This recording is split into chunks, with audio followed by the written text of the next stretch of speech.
invited Revision Energy here to make this presentation. There's some good ideas about putting solar installations in public buildings. And I'm sorry that it was going to go first, but there was a little accident down on 16. And the other presenter was held up there, and Joe was going to do a smack-up job bringing us into the real world with solar energy. Hi.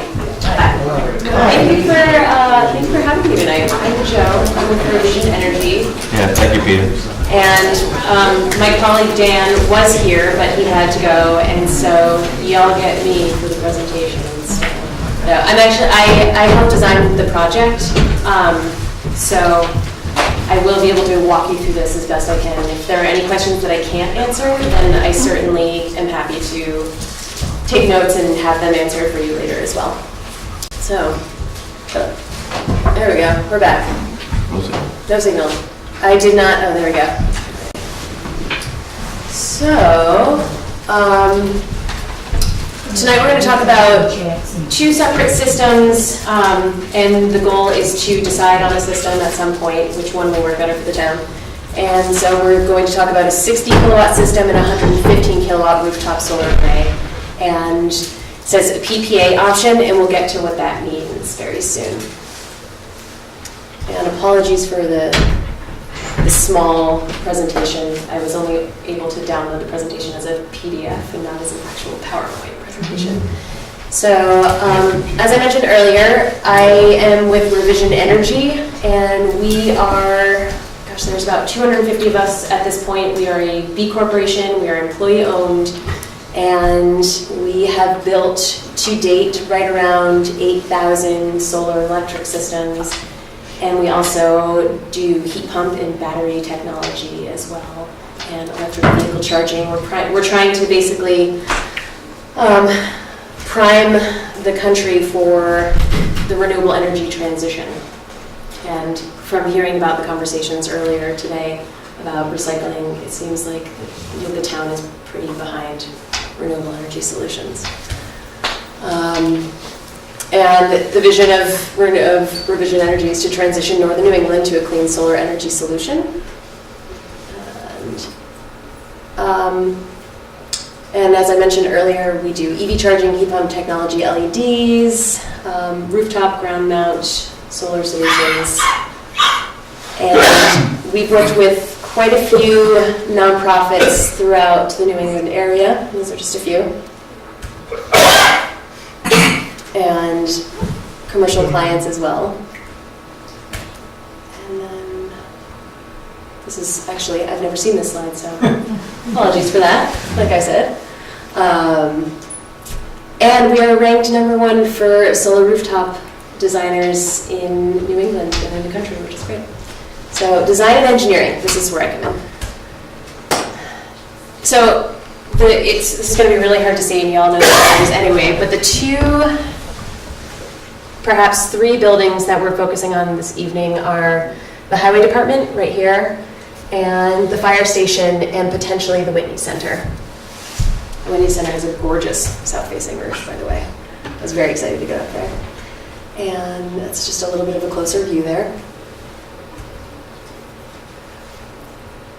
And have all of you seen the Jackson Highway Department? Great. So something that we decided last week was to only utilize this roof and not this roof, because once I did the shading analysis, these trees got in the way a little bit, but it turns out that even not utilizing that roof, you're going to be able to create all the solar energy you need to offset the municipal buildings as a whole. So the Jackson Highway Department system is a 38.4 kilowatt system, produces about 46,000 kilowatt hours annually. And that includes 118 panels and 3 inverters, just a little bit of technical stuff. And then the second building that we focused on for the municipal buildings was the fire department. As you can see, it has 3 roofs, And we designed, one of the designs I made was for all 3 roofs, but the one that I think we are going to focus on, it has just that single roof all the way to the right. That's your money roof, I like to call it. But with that larger design, it comes out to a 34.5 kilowatt system, about 37,000 kilowatt hours annually, and that's 106 panels, 2 inverters. And then the third system that I looked at was the Whitney Center, and this system would come out to about a 43 kilowatt system, 56,000 kilowatt hours annually. And do folks know what I'm talking about when I say kilowatt hours? So good. When you look at your bill, every month, a house, like a residential house, usually uses or takes in from the grid about 500 to 800 kilowatt hours. That's what you're using inside your home. So when you're producing kilowatt hours, as the solar array does, we're looking at the Whitney Center having the potential to generate or create 56,000 kilowatt hours and push that into the grid, but also use it internally as the lights are on, and your refrigerator's running in the building, and you're running all of your electricity utilities. So the Whitney Center is actually, it will produce more than it uses, and so you're going to be pushing kilowatt hours into the grid.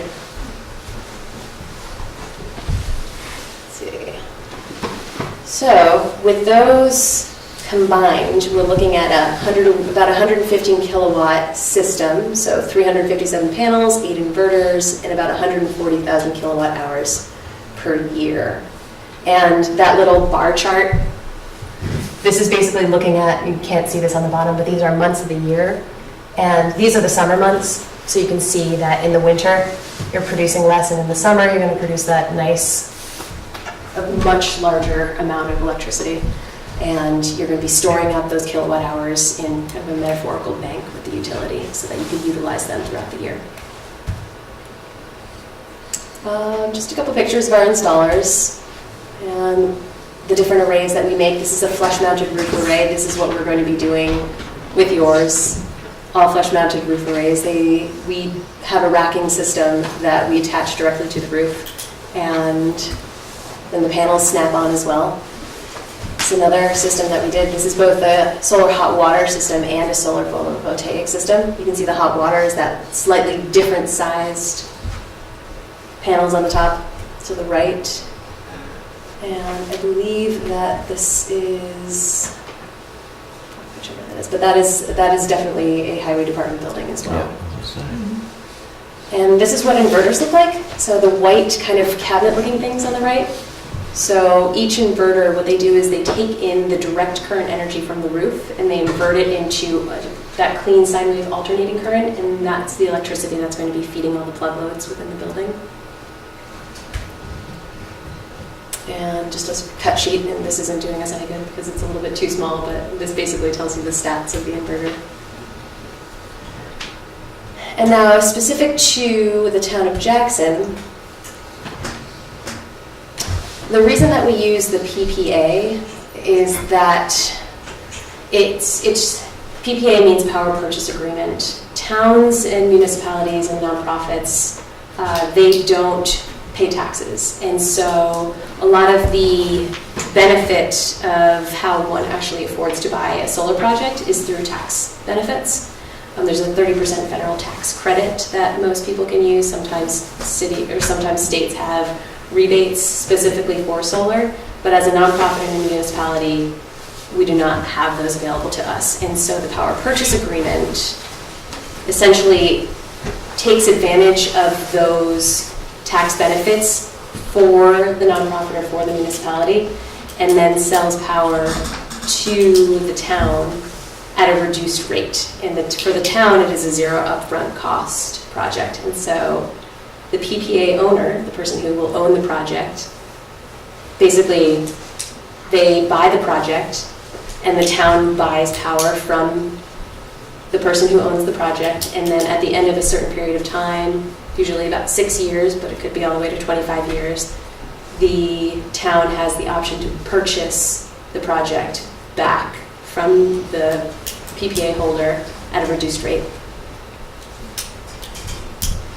So this is just another way of explaining it. So the solar investor provides the capital to build the project, and the nonprofit provides the roof space for the project, and they lease the roof to the investor, usually for about $1.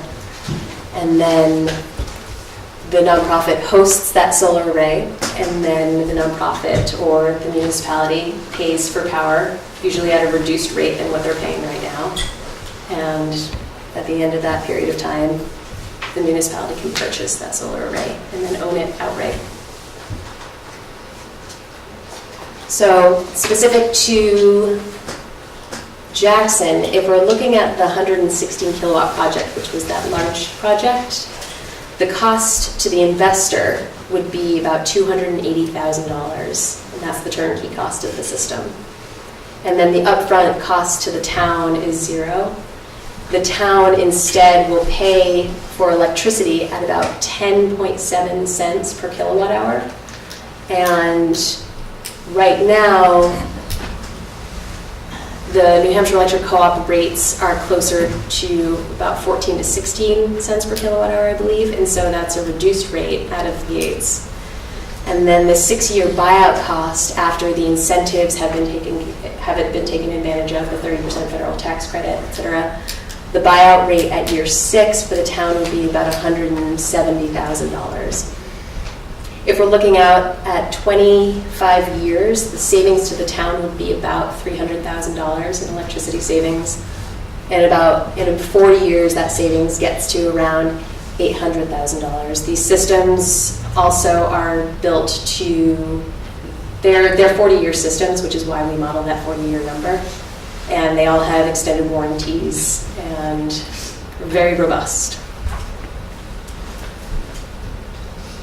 And this is just a nice way to look at a purchase, an outright purchase versus the PPA purchase. So the outright purchase, if the town were to purchase it now, the payback period would be close to about 15 years, whereas if the town goes into the PPA and then buys it outright at year 6 after having paid it down through payment to the PPA holder, then that's about a 12-year payback.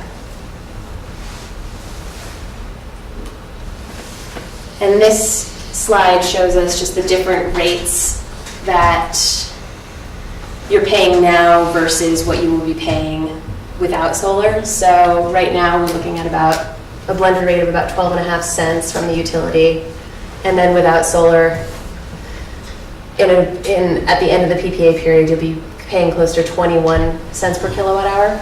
And then here are just the different options of what the rates are. If you buy out in year 6 and you're in the PPA, it comes out to about 5 cents a kilowatt hour. If you stay in the PPA until the end of the term, which is 25 years, you'll be paying about 9.5 cents per kilowatt hour. And then if you purchase it outright, it's about a 6 cent per kilowatt hour rate.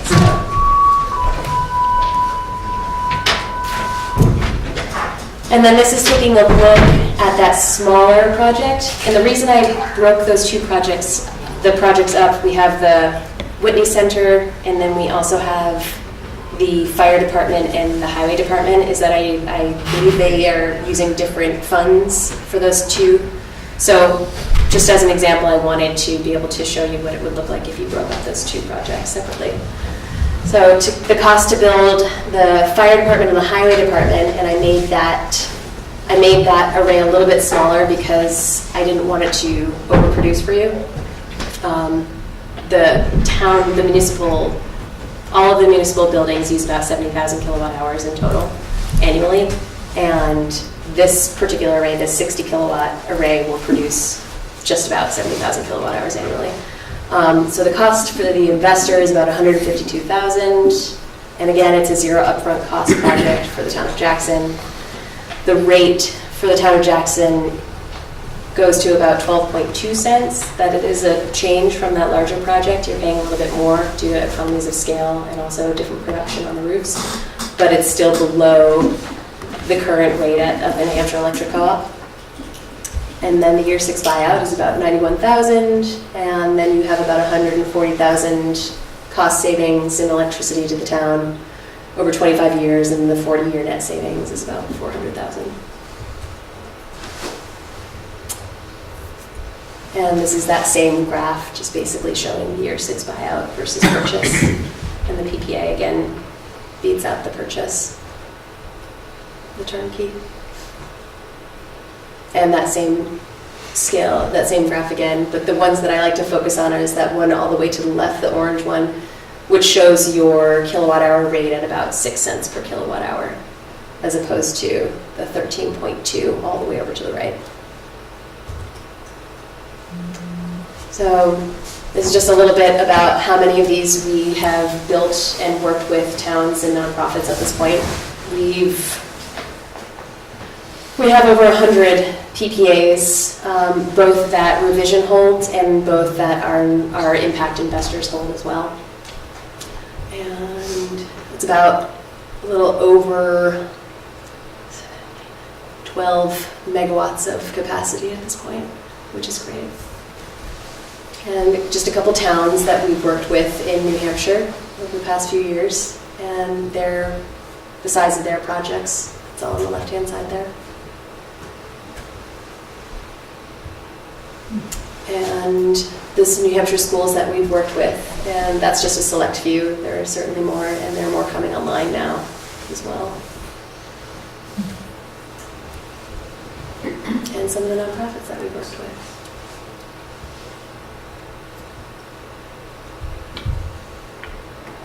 And so I have to say I have not seen these slides, and they're going to be very hard to read. And at this point, I think I've covered what we came here for today, and I also am happy to take any questions, and if I can answer them again, I can certainly run them past the folks who can, and then we'll get right back to you on that as well.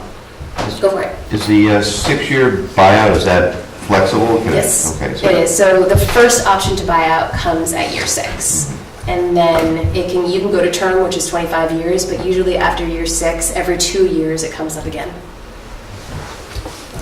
And just so everybody, understands the purchase agreement, power purchase agreement, we start off with no money down. It doesn't cost us anything to get started.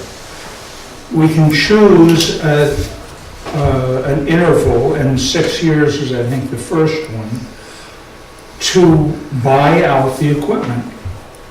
Up until that 6-year point, we're saving money already on what we pay for electricity. So we're getting electricity at a lower rate than we would from the electric co-op. So we're saving money right there. We haven't put any money out.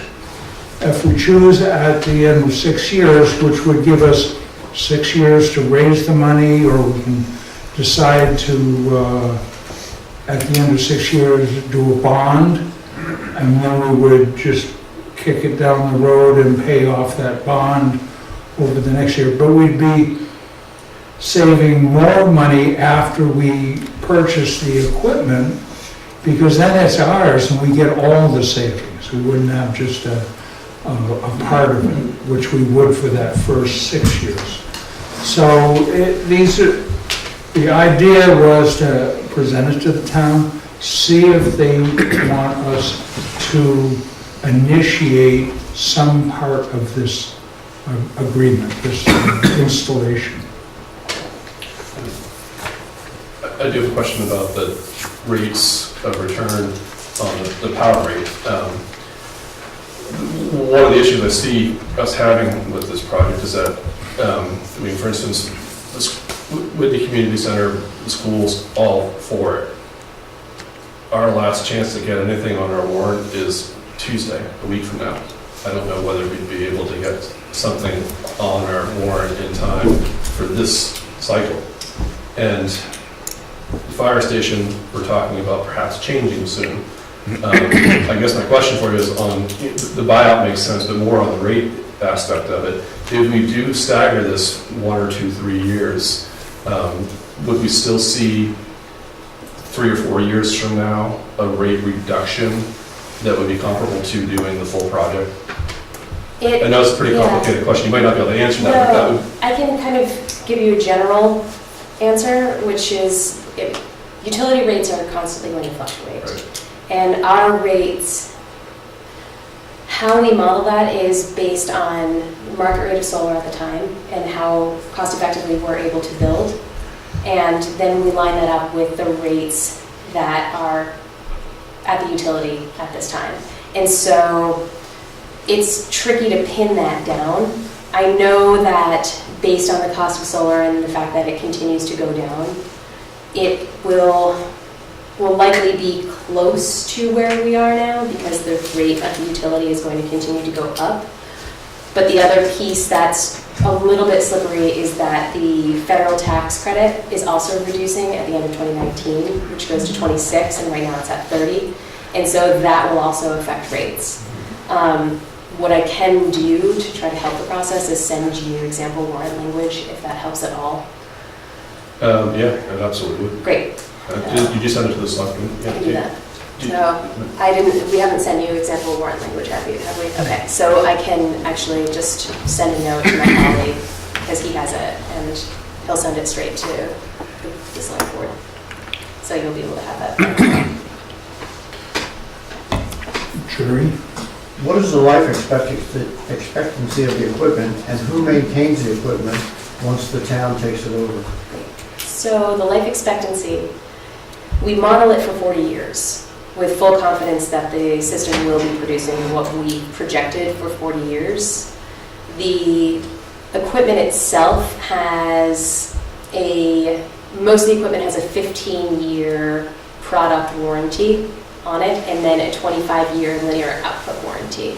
Now what that means is that for 25 years, the panels are going to produce what they say they're going to produce. And the 15-year product warranty is usually the plastic around the edge of the panels. While the investor owns the project, they will be maintaining the project. Once the town purchases the project, we offer the town an operations and maintenance contract if the town wants to have revision continue to maintain the project, or we can help train folks to understand how to maintain the project themselves. And the inverters, what's the life expectancy of those? We model an inverter change at year 21, and that's been modeled into this cash flow as well. And so we expect it to be more than 21 years, but a conservative estimate is 21. And then one other thing, more mundane. Sure. How about snow? Snow, let it sit, let it slide. So when I went around and did the site analysis, what I'm doing is one of the things is I'm looking at the pitch of the roof. Pitch of the roof, yes. And so with the pitch of the roof, I understand how long that snow is going to sit there if it snows, and the weather data around here is pretty robust, and how much it may or may not snow. I mean, granted, climate change has changed things quite a bit, but I model quite a bit of snow to sit on your roof, and so the production estimates are based on having snow sit up there. And if with the lower hanging fruit arrays like the fire station, you can definitely, if you're feeling fancy, take a little break, a little squeegee, and get that lower row free and just run when it's coming down. We don't recommend it, but we've had some adventurous solar champions do that. And there's also a risk of damaging the panels. Exactly. So that's why I recommend don't touch them. If you have to touch them, then rubber squeegee. Don't touch the panels. We have revision energy panels, Great. and I find that the snow does not stay on it very long. Because You know, once they start. A day maybe, and then it falls down and blows up our sidewalk. Sorry about that. What else does that? I'll start back here.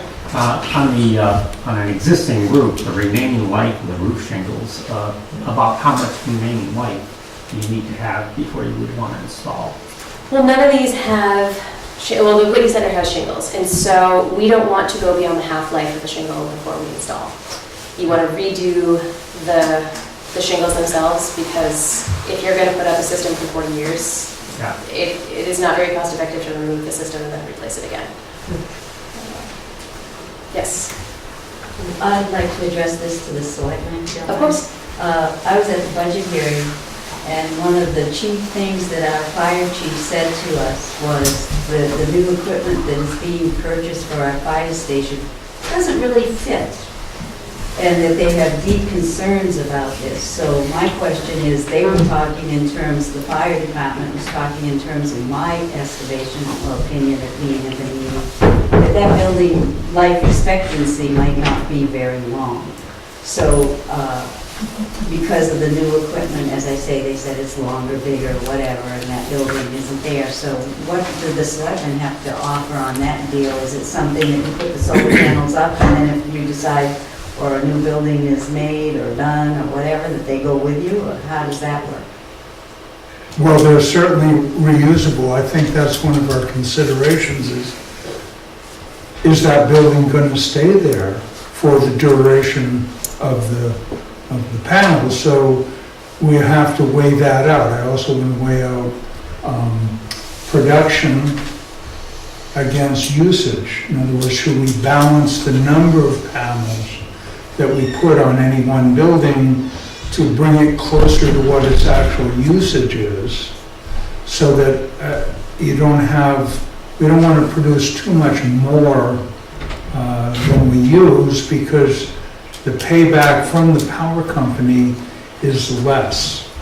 So that it doesn't pay, the power company does not pay back at the same rates. So we're better off to either use every bit of electricity that we're generating, or try to balance the number of panels so that we... I'll stop.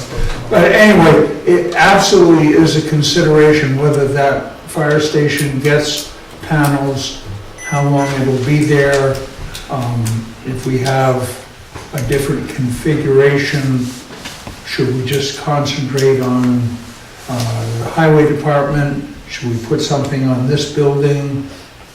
It's not an optimum exposure, but it may have enough exposure to give us the payback that we would want for the installation costs. So those are all the things that we have to look at. I mean, I'm going to have to speak with Joe for probably hours in the coming weeks. I don't know what will happen for this year's town meeting, whether we get it on the warrant.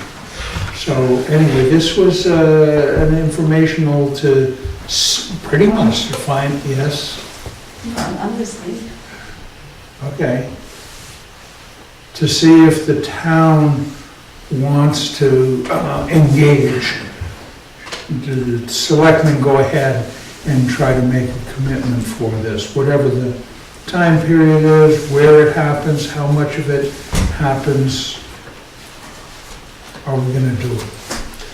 And Joe, I mean, we were talking with you 6 months ago, 8 months ago, and there really wasn't a conversation that we were aware of about the fire station needs, really having us take a serious look at relocating or renovating or whatever.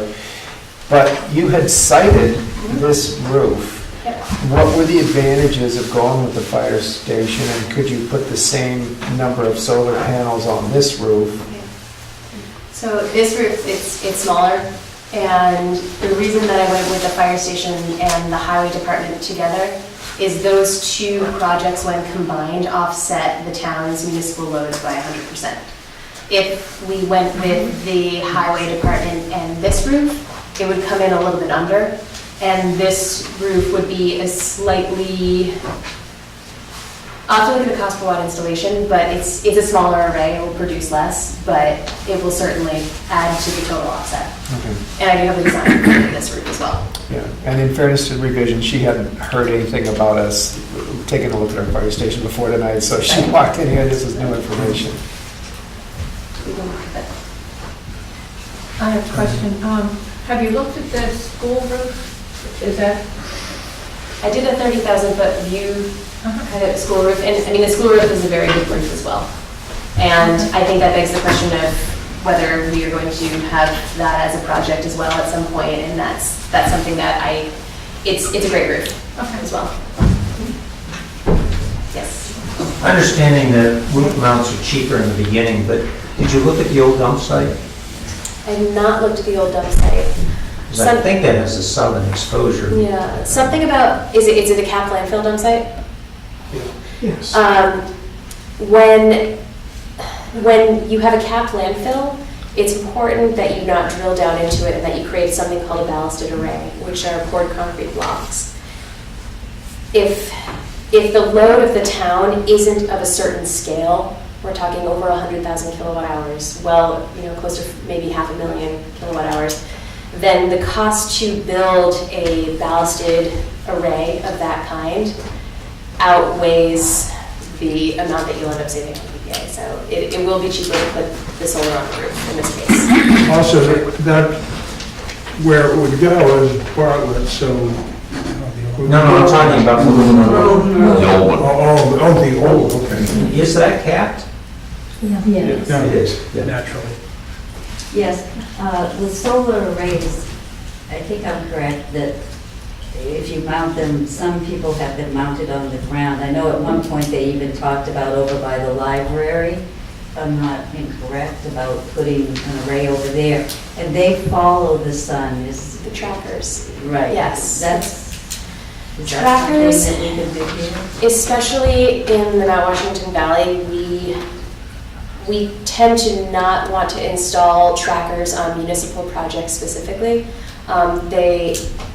Because unless you are willing to maintain them, they will have a bit more maintenance and involvement than a fixed ground-mounted array. They do, give you higher production for a smaller amount of space, but they also tend to be more expensive. And as far as making the PPA numbers work, you will see a less advantageous PPA offer if we use trackers than the roof-mounted arrays. Sure. Follow-up question. Yeah, just real quick, I'm supportive. You guys go ahead and try and do this. I think it's a great idea. Go for it. And then the PPAs are very common. They take advantage of the tax breaks. So it's not that unusual to do this type of thing. No, the nice thing is, with the PPA, somebody gets the tax breaks, and we get the savings. We get an array put in for very little or no money up front, and then we have that time period to decide whether we want to have the buyout 6 years and 10 years, whatever. So, yeah, Peter. I too, I applaud the selectmen for thinking towards the future, much like the previous conversation. At least we're looking at some different options. This is a cost savings, it's great, but even if it's a net zero gain, even if we break even, I think it's a piece of doing our part and showing the community that there are other energy alternatives out there. That being said, I think we do need to look at the specifics, especially the fire station. We've just started to look at what a reconfiguration might look like there. Knowing this town, that could take anywhere from 5 to 10 years. So, but I think at least thinking about it in a stepped process where you could at least do it as a demonstration on either the Whitney Center or the town garage or both is a good first step. We can always add or onto this roof. I think it's a great proposal. I kind of take the blame for starting this ball anyway. So I think it's a great proposal, and I encourage you to keep it moving forward. Okay, Joan? Joyce? I'm just I like the proposal. I know you've talked about it before. I'm interested in, how we would perhaps cost this over the 6-year period or whatever the buyout period we choose, but you'd have to be thinking about how we would pay for that and whether it would be something, we'd add yearly to our budget, yeah. And then the other thing that Roger brought up that makes me think about is sounds like roofs we have to make sure that the roofs have been recently shingled, I guess, and there's another expense. And so I'm just kind of interested in some chatter about how those things would be paid for. Yeah, I think, if we're going to do an array on any roof, we'd make sure that it's structurally sound and able to take whatever weight we're adding to the roof. As far as how we pay for it, I think that's going to be a good discussion of whether we put money aside by the year, or we get to say year 6. That's our first year that we can buy it out. Say we get to year 6, and at that point, we have, I think it was $160,000, 168. something like that. And we say, okay, now we'll bond that money, buy it out, and then pay off that bond over the next 10 years, whatever it would take. I don't think it would take 10 years to pay off a $160,000 bond, but, that may be the way to do it. Then, has been pointed out to me, the people that are getting the gain are paying for it and not people paying ahead of it. Anyway, there's a couple options on how to pay for it. And we would look at that once we ended up having voters support the project, capital reserve fund, bond, identify the savings that we're going to recoup from all of our improved solid waste disposal expenses. Maybe, right? But yeah, we would absolutely be looking at 6 years out from that point, once the voters weighed in and told us they wanted us to do this. Let me get this fellow. Quick question. Joe, you mentioned that mentioned some numbers about offsetting the municipal load. What was that? I'm just curious, like what size system will offset the entire town's load? Just the town specifically, the 60 kilowatt system. Okay. And that was, because the town's load is about 70,000 kilowatt hours anyway. Is that like all the town buildings, the school and Whitney Center? And Not the everything? school and not the Whitney The Center. school is a separate entity. Okay. There's the town, and then there's the SAU, which is the school. So that has different ramifications for the Whitney and the school itself. So we're trying to get the whole view now. Think of it as this campus right here.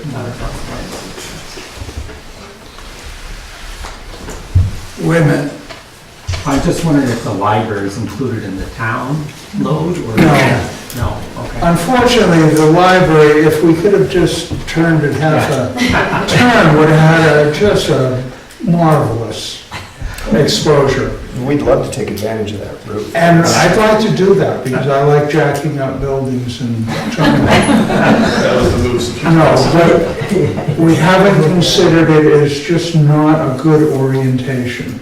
Oh, no, I mean the load that the library has, is that considered? Yes, we went through all the bills that come into the office, and that's why I'm saying that, okay, we should balance the size of the array to the building because they all have separate meters, and that's where the billing would come.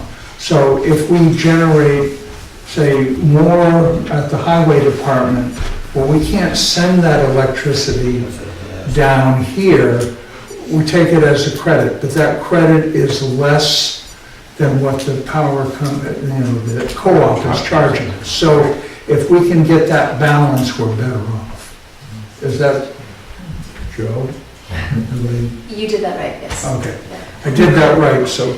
It will be a little tricky because the highway department, it's got this great roof, and so we will be sending credits through the net. Right, we're going to have more production there than here, or the library, but we'll get the credits, and they're going to be certainly coming off the overall bill for electricity for the town.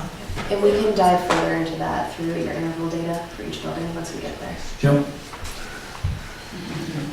The lights that you have right now, are most of them buying out at 6 years, or are they going further? And I know you said you have a maintenance contract. What would Yeah. be the average cost of a maintenance contract? So for this, the average for this array that I designed here is about $700 annually, a little bit under. And most of our PPAs that are starting to come up are buying out in year 6. Yeah. It's the most cost-effective way for the nonprofits to take advantage of the cost savings. If you stretch out the PPA, then you start, those savings go a little bit down. You could see that in the kilowatt hour rates that I showed you in that bar chart, but it really depends on what is possible for the towns.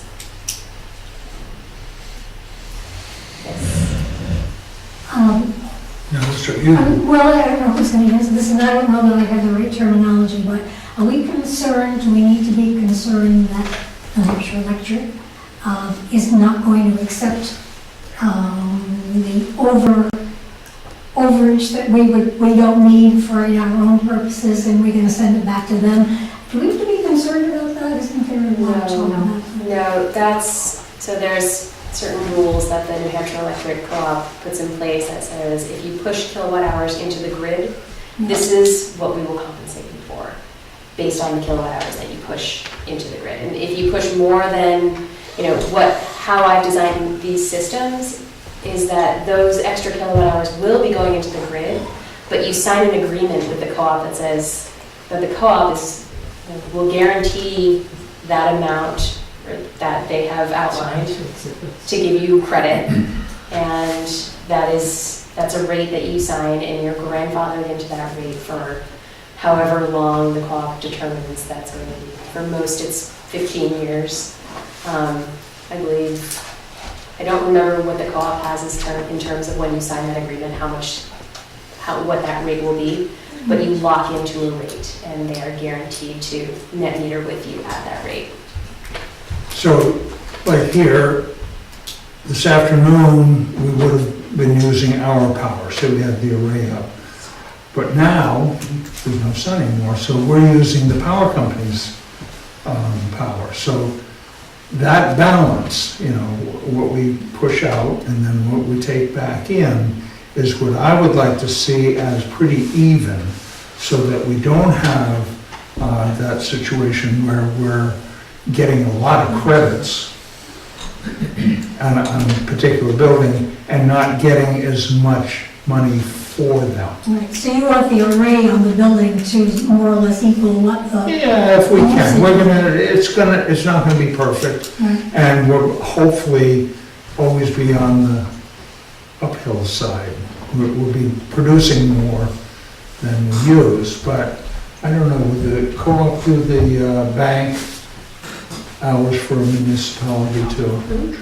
So if we put in, say in the summer, we produce way more, and then we bank those hours, just kilowatt hours. They go in, and then we get to February, and it's gray, and there's snow all over the roof. We're using our banked kilowatts to even out the bill. That's why I'd like to see, it's gonna be, your basic bill is $29 a month for a meter. You don't have to use any electricity, and it's gonna cost you $29 a month. Well, if that's our only energy cost, that's great. So between what we can generate all summer long and what we use, we're ahead. Sherry? Just to clarify again on the tax credit, that expires in 2019? So It steps back. steps back to 26% From- federal tax credit from 30. Okay. It's a fairly negligible amount. I guess the reason why I'm kind of asking this question is the timeline. Right. I think everybody is kind of behind the concept of this. The numbers make sense. Any way you look at it, it makes sense to do it. It makes most sense to do it on the Whitney Center. It makes most sense to do it on the town garage. If we didn't do it on the fire station until we figured that out, it's not really going to impact the numbers on that in a huge way. But if we didn't do the Whitney Center, it would be big impact on what we're actually saving on the payout. So, and the Whitney Center behind it, we built that building oriented specifically to gain solar as much as we could. At the time, 10 years ago, you didn't get the payoff that you do today. So we couldn't afford to do it 10 years ago. Now we probably can.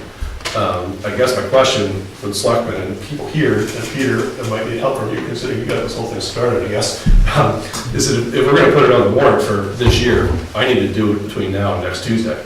And I don't like that from a transparency standpoint. Anything I'm gonna put on the warrant for the school, I would have liked to have been talking about 8 months ago. And I have been talking to people about the solar and the idea of doing it, but not by putting it on the warrant this year. I guess if I could just get a sense from the community and from the selectmen, do you want me to do something between now and next Tuesday to get this on our warrant? I think it would be nice that I'm encouraged for our side of it because there won't be any money. We don't have to raise money to do this. We can just go in with a power purchase agreement, which I think is the best way to go. And all we have to do is get it approved. We don't have to come up with funding. So yes, I would like to do our part of it this year. Yeah, I'd encourage you to try and do it. I mean, if it gets voted down, you get negative feedback, at least you gave it a try. 4%'s a big amount of money. I would minimize that. The only snag in that is that we would have to redo the roof, because we're already talking about redoing the roof because the shingles are in great shape and warranty didn't apply because of the type of building that is on the shingles to begin with, so. I thought that was the siding, it's the shingles, the The roof shingles? shingles as well. Is that a cold roof?